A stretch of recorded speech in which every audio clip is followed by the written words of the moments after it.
This is the IBJ podcast for the week of September the 5th, 2022, brought to you by Taft.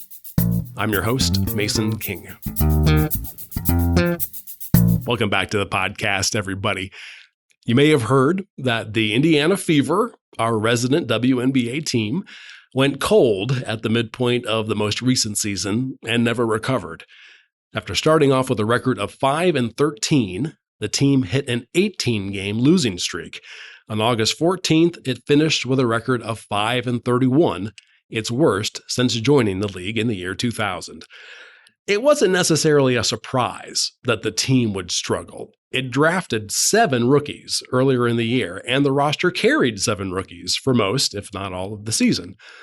4 of the Fever's draft picks were in the top 10, so there was some hope that the newbies would be able to turn things around more quickly. The Fever won the WNBA title 10 years ago, but the team hasn't made the playoffs since 2016. In 2019, management installed former Fever superstar Tamika Catchings as vice president of basketball operations and general manager. Also that year, Allison Barber was named president and chief operating officer, bringing a high-powered resume with significant communications and community relations roles in the Red Cross, the White House, and the Pentagon. Prior to joining the Fever, she was chancellor of Western Governors University, Indiana. Since 2019, the team has gone 30-94 for a winning percentage of 24%. Catchings stepped down in February before the beginning of this season. The Fever brought in, as interim general manager, Lynn Dunn, who coached Catchings and the Fever to their 2012 title, and she'll stay in that job for at least another year. Management made a coaching change early this season, naming former IUPUI star Carlos Knox as interim head coach. We learned Wednesday of last week that Knox will not be retained for next season. The Fever hadn't publicly announced Knox's fate when I spoke with Barber for the IBJ podcast a couple of days earlier. I was interested in getting her take on the 2022 season, her top priorities in the offseason, and the challenges of leading an organization mired in a rough transition. The team also hopes to see a major turnaround in attendance. Due to ongoing renovations at Gainbridge Fieldhouse, the team shuttled between 3 local arenas last season, and its average home crowd fell to about 1,800 fans. That's roughly a quarter of what they drew just 5 or 6 years ago. Here's our conversation.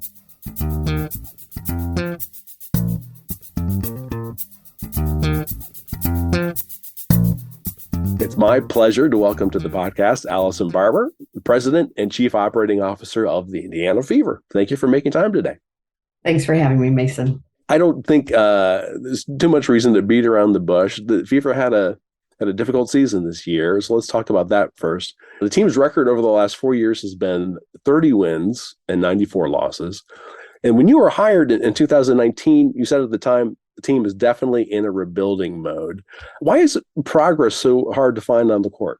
Well, we thought we were in a rebuild mode. And, in business and sports, it takes 3 years typically to transform whatever you're working toward, change a culture, change a team.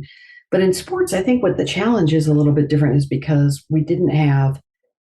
our focus was on rebuild, but if you don't have the right people on the team, the rebuild won't happen because the people drive the culture, which drives what happens on the court. And so we're now in, rebuild 2.0. And I'm confident now because we've really readjusted the people on the team, both in the front office, on the bench, and on the court, our actual team. So this past season, we pretty much rebuilt the team with 7 new rookies. So you think the WNBA has 12 players. We brought in 7 rookies. And they showed some really great progress. The wins, we didn't get the wins that we thought we would get, but the progress was there. And I think that's, I've come from business and nonprofits. You think about when you hire people right out of college, you don't expect them to perform at the level you perform at because they're right out of college. And that's exactly what we did with the Fever. 7 amazing elite athletes right out of college. So it'll take probably take another year or maybe 2 to get them performing at the level of the WNBA. So, I think when I started this job, We thought we had the right people in place and we just needed to change some of the strategy and maybe some of this focus. What we learned pretty quickly is that we didn't quite have the right people in place. All good people, just not the right mix of people. And so now we've made that change. I know you brought on Lynn Dunn, at least as an interim, and help me out with the title here. Is she the interim general manager? That's exactly right. Mm-hmm. I believe that would seem like it'd be a pretty key hire and a pretty key spot. What has she brought to the team? Well, you might remember that Lynn Dunn was the head coach of the Fever when they won the championship. When Lynn retired, she became a consultant, and her whole job has been coaching coaches. And, she's been in the business for 50 some years, of coaching. And she just had, I tell you what, Mason, when you work with somebody who is an expert at their subject matter, it's helpful because it takes all the guesswork out of it. And they're thinking, you see this in business too. If you've been doing something for years and years, you build these competencies so you don't have to go back to the beginning and try to think about how something's going to happen. So let's just take the draft, for instance. Lynn has been so involved in basketball and the business of basketball. When it was time for the draft, a team, or in free agency, a team wanted one of our players. And Lynn said, well, we'll give you that player, but you have to give us a first round pick in the draft. Well, that team didn't have a first round pick. And Lynn said, well, go get one. So that team did. If you're a rookie general manager, you're just looking at the facts on the paper and you're going to say they don't have a first round pick to give. If you're Lynn Dunn, who's been doing this her whole life, she knows how to tell the team to go get the first round pick, and they had to make trades with other teams and bring back a first pick to us. So she's got these competencies that you only develop with experience and time, similar to all of us in our careers. We do things today at our levels that, 30 years ago, we'd have to think a lot about. And now it comes naturally because you have competencies. And that's what Lynn brings to the table. She's got just the right level of optimism that's rooted in fact. She's got the experience and the competencies, and she has the respect of our players and coaches. And that goes, that's really important in sports. When you joined the Fever in 2019, you came from a background that did not have a lot of basketball in it. The most recently, my career was what happened in my driveway because I love the game. Right. So you had been chancellor at help me out with the title. WGU, Indiana, Western Governors University. So I started that university in 2010. I started the state brand of the university. It's a national nonprofit online university.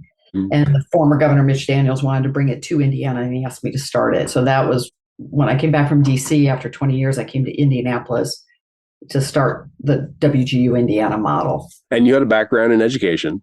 Mm-hmm. Yeah, taught school in Northwest Indiana, taught for 6 years. And then my husband joined the Army and we moved and ended up in DC for 20 years, where I was involved in government and the Pentagon and the White House and adjunct professor at Georgetown. So I'm in my 8th career. So this is my first time in sports. So at WGU, you were able to come in and more or less, I guess, create a culture by scratch. Yes. And you were in probably an area you're a little more comfortable with. Was there a pretty serious learning curve coming into an existing organization like the Fever? I think yes, there was a steep learning curve, which I'm energized by, which is probably why I'm always open-minded about changing careers, because I do like, it wouldn't be for everybody. Every time you start a new career, it's like being a freshman in high school. Nobody thinks about you. You got to figure out where the lunchroom is. It's challenging. I'm energized by that. But, the learning curve for me was, I do believe that people will support what they align with, what they believe in. And so when I came into sports, people said, oh, well, you'll have more fans and more partners if you win more games.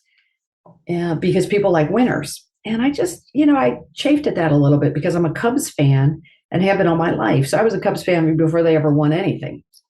And so I had a notion that if you could create a culture that excited people, current fans, potential fans, that it might not matter as much about if you could win or lose.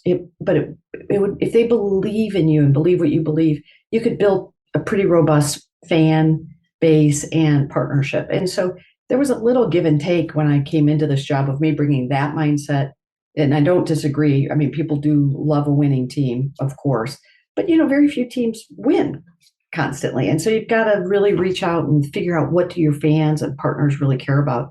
So I think we've had some success and some learning along the way. I've learned a lot from the people I work with. They're so terrific and they're committed at Pacer Sports Entertainment. They've been doing it a long time. But we had to rebuild our franchise brand. Tamika Catchings, who was the wonderful leader of the franchise as a player, when she retired, it just was time to reimagine the Fever. So we're right in the middle of that right now. So it's a learning curve for sure, but it's exciting. Yeah, I would think as I was sort of, considering, what your role is, one of the difficult things about running a basketball franchise is that you ultimately are judged by the public for a win-loss record. But the scope of your job is much bigger than what happens on the court. I mean, what would you say are your main responsibilities? What are you working on when Lynn and the players are and then the coaches are working on what's happening on the court? It comes back to our three-pronged strategy at the Fever: commit, compete, and contribute. So all of our players are, on board with this strategy. This is what drives me every day. Commit. How can I commit to be the best coworker, worker, leader I can be through development, learning, growing personally? Compete. So I spend a lot of time working on partners, trying to raise the visibility of the franchise throughout the state. We're the Indiana Fever, not the Indianapolis Fever. So I do have a deep passion about building connectivity to the Fever throughout the entire state. So I travel the state in the off season to raise visibility so that I'm competing for fans. When we have games, I'm in the stands meeting with our fans, thanking our fans, hosting our fans. We're so fortunate at the Fever to have these amazing loyal fans who have been with us through thick and thin. And so that I'm competing to keep connected with our fans and then to grow the fans for sure. And the partners, I spend a lot of time identifying, working with, and connecting with partners to create a good partnership, not just sponsorship, but partnership. How do we show up? The National Guard, we brought them on as a partner this year. How do we really show up and help them guard hit their recruiting numbers? Like, that's important to me, not just because my husband was, as a veteran, but for the safety of our country, that's important. So spending a lot of time in that space as well. And then supporting our coaches and players and Lynn as well. And then contribute is our third C. How do we give back? And so I do that personally, hosting groups, mentoring, working with young students, college age students. How are we contributing back? So this is a little bit how I film my day-to-day work in those three C's. But you're right, it's a leadership challenge. That's a new one for me because typically as a leader, you create a team and then you're constantly working with that team to set your strategy and achieve the metrics that you identified as succeed. Well, in this job, I have a team, but I'm not involved in their day-to-day success and X's and O's. You wouldn't want me to be, for sure. So it's a really different model that I've learned a lot to adapt to, is what is the role of the leader of the Fever when you're not also the GM or the coach. I mean, you mentioned bringing on the National Guard. I guess you consider that a win for the team that, people wouldn't necessarily know about. I mean, have there been other financial wins or for the financial structure or for sponsorship that the people just probably, if they haven't been at games, wouldn't really know about? Well, I tell you, yes, for sure. What's really important and interesting to me is that we've created partnerships where the measurement of success is different than what you would typically think of in a sponsorship. So, for instance, the Red Cross is a partner, but they're not measuring how many times their logo shows up on the billboard, or they're measuring the actual community engagement. So just last Friday, the Red Cross had a blood drive, and Queen Egbo, one of our rookie players, went to the blood drive to raise some visibility for it. So Freddie Fever, our mascot, was there. Queen was there. We assumed she would show up. She would talk to blood donors. She would talk to staff and, just contribute back into the community. I stopped by just to thank Queen for doing it. And I asked where Queen was, and they said, oh, she's in the room getting ready to donate blood. So talk about above and beyond the, request we made of Queen. There she is now becoming a blood donor, and, her donation will save 3 lives. These are the wins for us of showing up in the community. We've partnered with the Wheeler Mission for Women and Girls. So we're now the sponsor of their fitness center. Doesn't that just make great sense? The Fever Fitness Center for women and girls is, we're a sponsor of that. But then my players engage and go and help run camps for the kids. So we show up in lots of ways. Our partnership with Anthem has really been it's new for us, and it's significant for this reason, Mason. With Anthem, we are creating an Anthem Assist program. So imagine this, that at Fever games, we highlight the work of someone in the community. So it's everything from a woman who's been collecting aluminum cans for years, and she uses all the money to buy instruments for kids in the inner city, to a husband and wife who lost their child at the age of, I think, 1. And they created a foundation to help other parents go through that struggle of losing a child and everything in between. And we highlight those organizations at Fever games through our Anthem Assist program. So again, I think this is the next version of partnership. It's not about, oh yeah, their logo is in the program. It's about their impact is in the community. And that's what we find with the Fever in particular. Our partners are saying, where's the impact? And so for these groups I told you about with Anthem Assist, by highlighting them at halftime of our game, it raises the visibility so more people can learn about those groups and support them or get help from them. So it falls back into our 3 C's. Everything in life is so simple to me. Like, it's commit, compete, and contribute. Anthem comes on board, we find this great partnership, and how do we contribute back into the community together to have an impact? All right, let's take a quick break to hear from our sponsor. This is the IBJ Podcast. Taft, today's modern law firm. With more than 625 attorneys across 11 offices, we provide solutions to the business issues facing middle market and emerging companies alike. We do this through a highly collaborative and inclusive team approach. Taft, the modern law firm. To learn more, visit taftlaw.com. Okay, we're back with this week's edition of the IBJ Podcast and my conversation with Allison Barber, President and Chief Operating Officer of the Indiana Fever. Oh, I did want to ask you about attendance. Mm-hmm. The Fever traditionally, back in the teens, would draw between like 7,000 and 8,000 fans. Then, of course, we had COVID, and the 2020 season didn't actually happen. Is that right? It did happen, but it happened in Florida. So it was all in the bubble. Gotcha. Okay. And then last season, you shuttled back and forth between 3 different locations. Is that right? That's right. So the Fieldhouse, Gainbridge Fieldhouse, is under renovation, which is coming along great. And it looks terrific. I think the fans will be thrilled. So we'll have it open by Pacer season. And so because of the construction, we bounced out of the Fieldhouse and we had our first few games at the Fieldhouse. Then we went to the Coliseum and then we finished up at Butler. So we moved around a lot. And I think our core fans were there for us and followed us. We'd have a couple thousand fans at each game. But there were several fans that said, when we come back to the Fieldhouse, we'll be back, but they just didn't have the capacity to bounce around and to the different locations. So I think can't wait to welcome our fans back to the Fieldhouse. Yeah, that would seem to me to be something that you guys would be working on in the off season, is how you get that message out. How do you bring back your old fans, but also, as you say, generate new fans? That's what I'm most excited about. Our research shows that the fan of the future for the Fever are really these families with young kids, because it's family friendly. The game of basketball is, it's part of our culture in Indiana. When you go to a WNBA game, you are still seeing amazing team basketball. A lot of passing, a lot of good strategy, a lot of good defense. And, we have found that parents like to bring their kids, boys and girls, to our game to really see what it looks like at the next level. At the elite level of how to play team ball. So I think our future is really, I'm so grateful for all the fans we've had. I think they're so loyal. Our next group of fans to attract will be these families with young kids. The price point is good. And for $20 a ticket, you can have great seats at a Fever game, so families like that.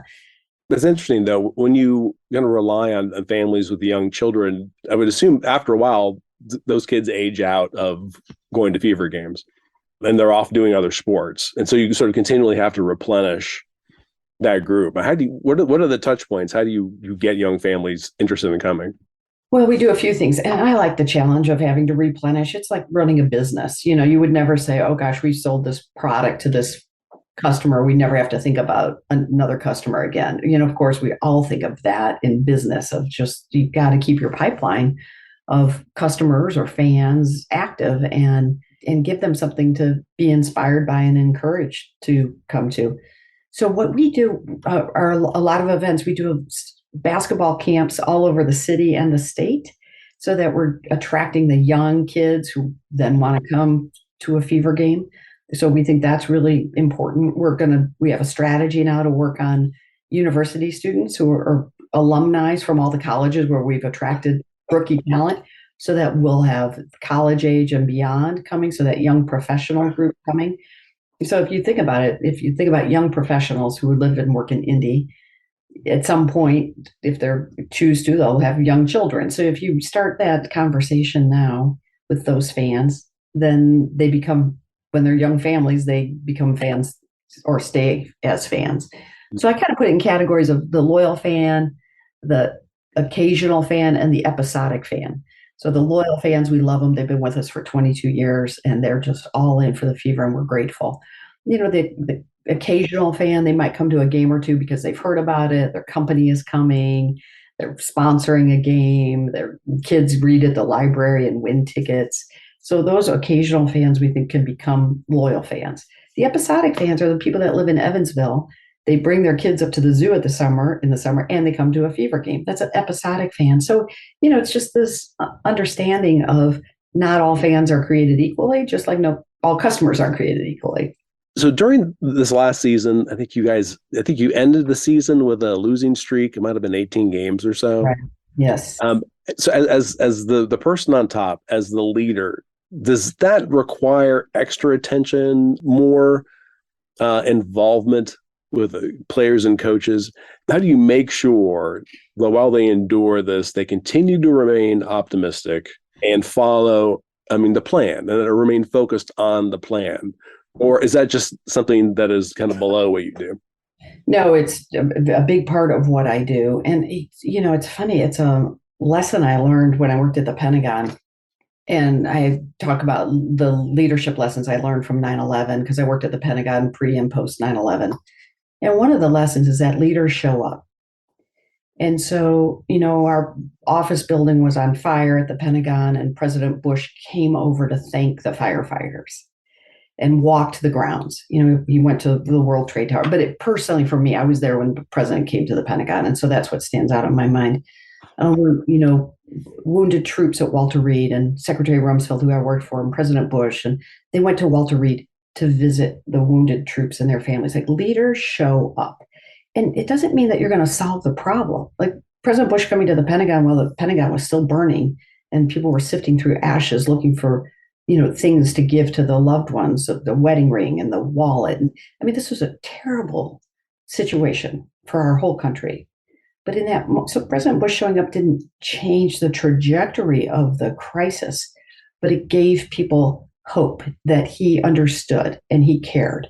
And so, and I'm not comparing 9/11 to basketball, please, but the leadership lesson is the same. Leaders show up. And so, our last trip, our team played in Dallas, and I jumped out on a plane and I went to the Dallas game just to be present, to show that I care. We got 3 games left. It wasn't going to be a great season, but leaders show up. When our team came back and the season was over, we took everybody out for dinner and gave all the players gifts at the end of the season. Leaders show up. And I think it's important because that wasn't the season the players wanted either.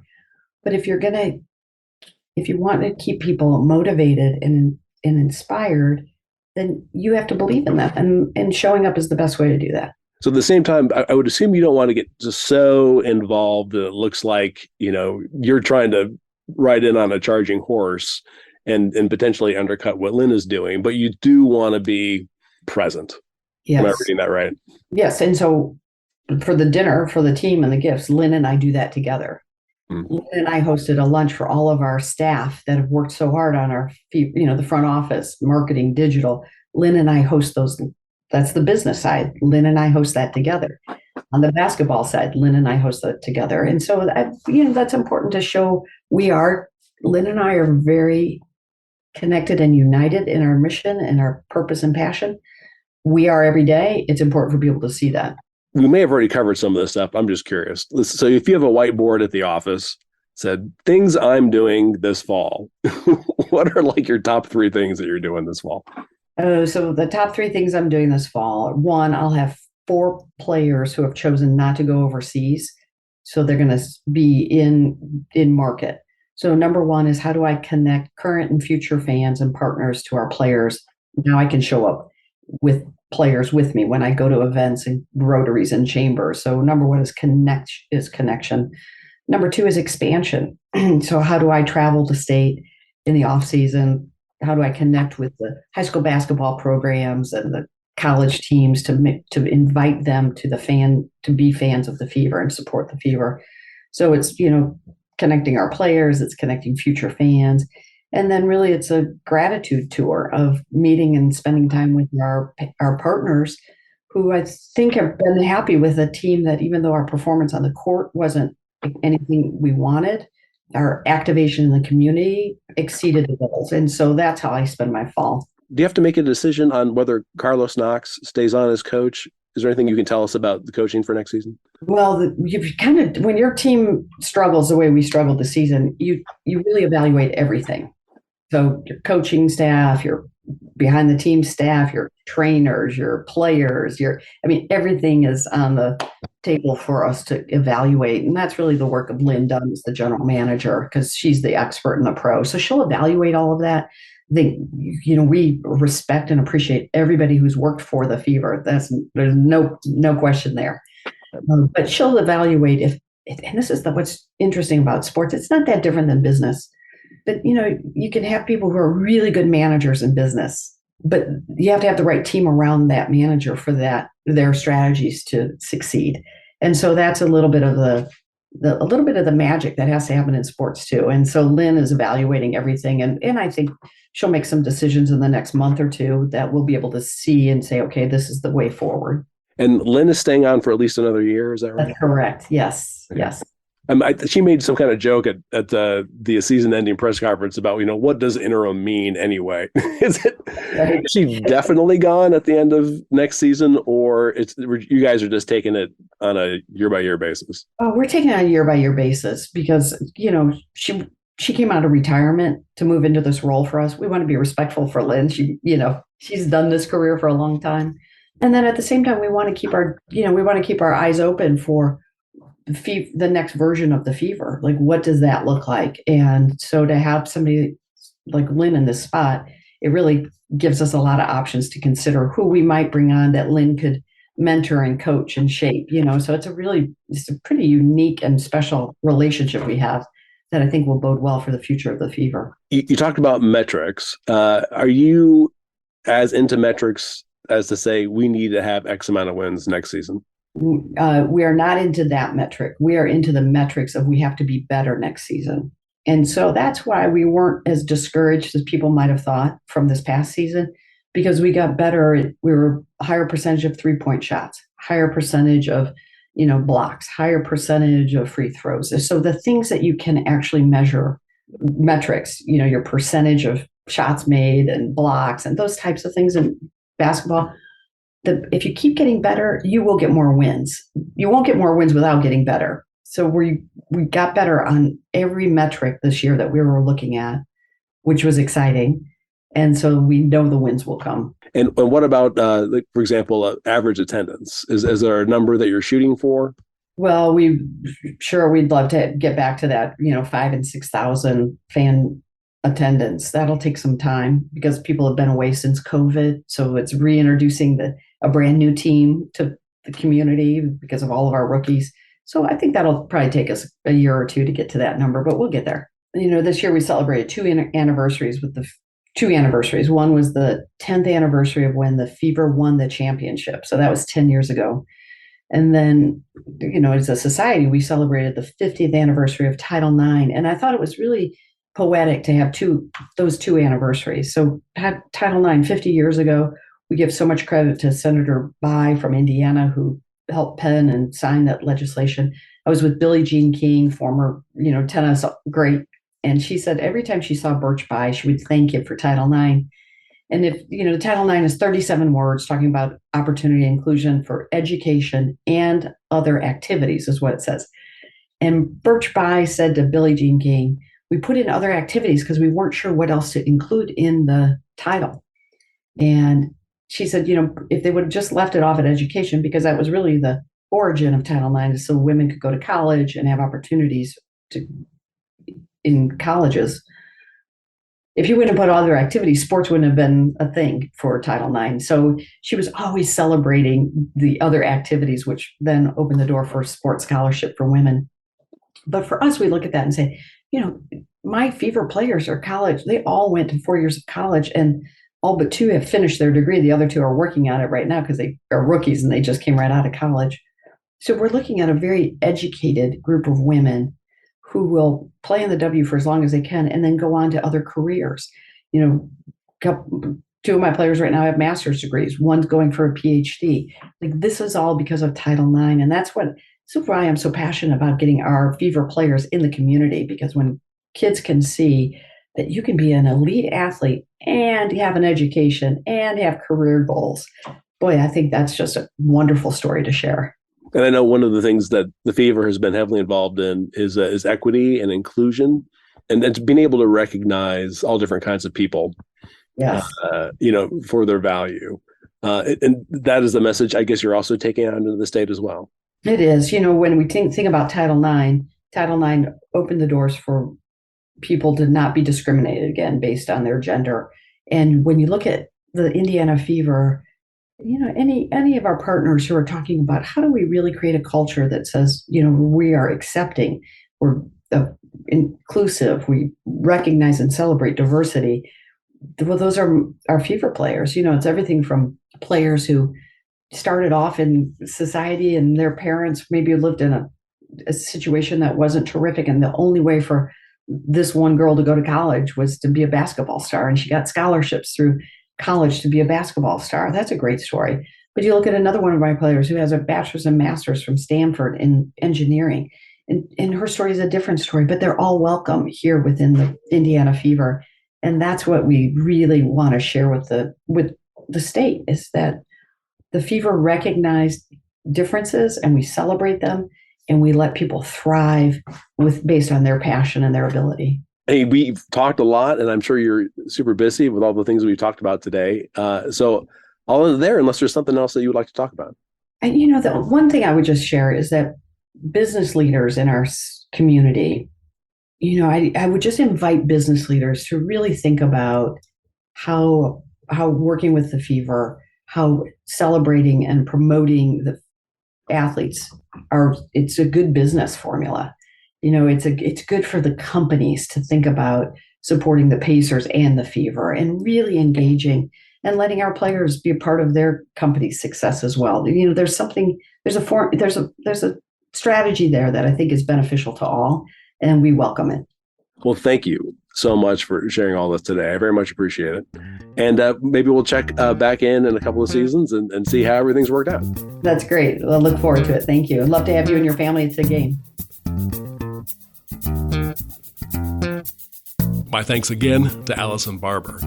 And folks, before you get on with the rest of your week, there are some stories in the latest edition of IBJ that I'd like to bring to your attention. First up, the owner of the Indy 11 soccer team says he's confident his plans for a new stadium downtown won't hinge on asking for more state tax dollars than he already has been promised. But as Mickey Shuey reports, the potential cost of the project has increased since the legislature agreed 3 years ago to help fund it. Also in this week's issue, Peter Blanchard reports on an effort from mayors in central Indiana to receive what they think is a more equitable amount of state funding for road work. And Taylor Wooten reports that the Hoosier Environmental Council has joined some West Indianapolis residents in opposing a proposed wastewater treatment plant. Again, you can find these stories in the latest print edition of IBJ or online at ibj.com. I will say it is easier to access all of the latest local news about business and politics and all of IBJ's data on Central Indiana's business community and economy if you're a subscriber. And here's a new development. We have wrapped all of IBJ's content together with all of the stories, columns, and podcasts from our sister publication, Inside Indiana Business. And that works out to about $3 per week for actionable information about every notable development in business around the state. You won't find Indiana's story told with this kind of breadth and depth anywhere else. Just go to ibj.com and click on the subscribe button. And thanks again for making time this week for the IBJ podcast. I'm Mason King. Hang in there, everybody. We'll be back again next week.